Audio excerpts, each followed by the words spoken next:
माननीय शिवसेना प्रमुखांनी मराठी माणसांची चळवळ उभी करण्याच्या उद्देशाने सामनासारखं मुखपत्र सुरू केलं, जे ज्वलंत हिंदुत्व आणि मराठी अस्मिता यांचं प्रतीक आहे. ज्यावेळी एक देश म्हणून आपण एकत्र येतो, म्हणजे आपल्याकडे देश कधी एकत्र येतो तर क्रिकेटच्या मॅचच्या दिवशी एकत्र येतो. इथं पागे विधानसभेचे सभापती होते, गांधीवादी नेते होते.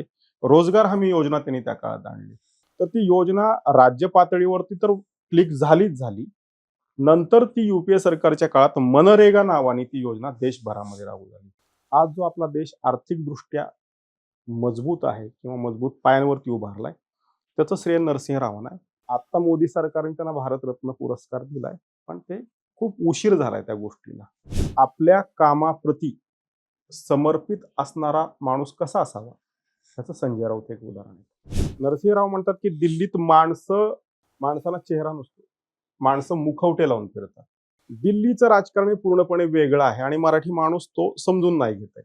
दिल्लीमध्ये लॉबिंग आहे मोठ्या प्रमाणामध्ये. दक्षिणेच्या माणसाला खरोखरच संघर्ष उत्तरेमध्ये जाऊन इस्टॅब्लिश करणं फक्त महाराष्ट्रात पुरता मुद्दा नाहीये, महाराष्ट्राच्या खालच्या सगळ्याच राज्यांना. प्रिंट मीडियाच्या काही लोकांना त्याची कुणकुण लागली की कलमाडी सातत्याने पार्ट्या देत आहेत.